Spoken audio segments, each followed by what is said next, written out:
अब हम जानेंगे जो एबायोटिक पॉलिनेशन विंड के थ्रू होता है वो कैसे होता है, और कॉमनली है ना विंड के थ्रू ही एबायोटिक पॉलिनेशन होता है स्मॉल प्लांट में।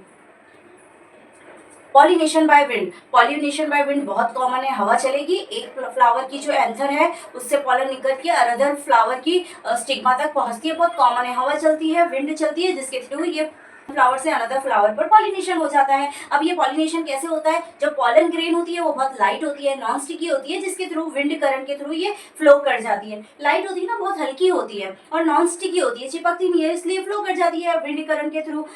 नेक्स्ट इसमें जो स्टिग्मा है वो फीदरी होता है। अभी हम जानेंगे, फॉर एग्जाम्पल देखो ये हमारा एंथर है, ये हो गया एंथर, ठीक है, और ये हो गया स्टिग्मा।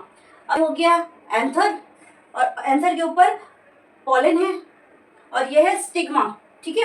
अब देखिए क्या होगा बेटा, इसकी जो पॉलन है ना वो बहुत लाइट होती है और नॉन स्टिकी होती है। जैसे ही हवा चलती है ऐसे विंड करंट फॉर्म होता है ना, हवा चलेगी, हवा के झोंके के थ्रू ये सारे के सारे जो पॉलन है स्टिग्मा पे जाएंगे, और इसका जो स्टिग्मा है ना बेटा वो फीदरी होता है, हेयर होते हैं। देख रहे हैं आप कितने सारे फिगर है, कितने सारे हेयर्स है। जो ये जो एंथर के थ्रू पॉलन आ रही है ना, ये जो एंथर से पॉलन आ रही है, ये स्टिग्मा फिदरी यानी हेयर लाइक स्ट्रक्चर ज्यादा होने की वजह से ट्रैप कर लेते हैं, पकड़ लेते हैं। इस तरीके से आसानी से पॉलिनेशन हो जाता है, बहुत इजी है बेटा।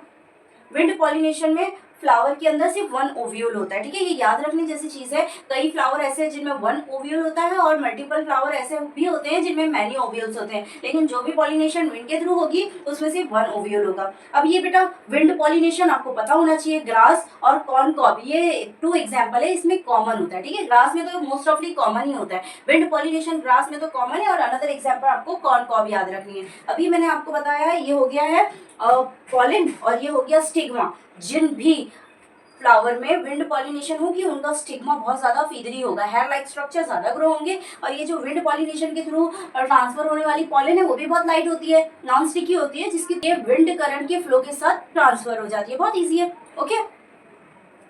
आपको है ना बेटा एनसीईआरटी की लाइन टू लाइन रीड कर जानी है। मैंने आपने प्रीवियस वीडियो में भी बेटा यही बोला था कि आपको एनसीईआरटी की लाइन टू लाइन पे फोकस ज्यादा देना है, बिकॉज जो आपका कॉम्पिटेटिव एग्जाम है, बोर्ड एग्जाम है, बोर्ड एग्जाम तो आप इजीली क्लियर कर ही लोगे, लेकिन आपकी जो एमसीक्यूज फॉर्म होते हैं ना वो लाइन टू लाइन फॉर्म होते हैं, ठीक है। तो आपको लाइन टू लाइन क्लियर कर जाना है। एक्स्ट्रा मटेरियल पर ज्यादा ध्यान नहीं देना है, आपकी टेक्स्ट बुक पे ज्यादा ध्यान देना है कि टेक्स्ट बुक आप लाइन टू लाइन रीड करते हुए जाओ। बिकॉज कई स्टूडेंट ऐसा है ना, जब एग्जाम आती है यहाँ से पढ़े, यहाँ से पढ़े, यहाँ से पढ़े, और जो मेन टेक्स्ट बुक है वही छूट जाती है, तो ये काम नहीं करना। और मोस्ट ऑफली क्या होता है ना बेटा, जब एग्जाम आती है ना, ये फ्रेंड ये पढ़ रहा है, वो फ्रेंड वो पढ़ रहा है, ये फ्रेंड ये पढ़ रहा है, जिसकी वजह से जो मेन टेक्स्ट बुक है ना वही लेफ्ट ओवर हो जाती है। Priority must be your text book, आपको सारी टेक्स्ट बुक की लाइन टू लाइन कर जानी है, ओके। और आप पे तो हमें ट्रस्ट है, आप कर लोगे।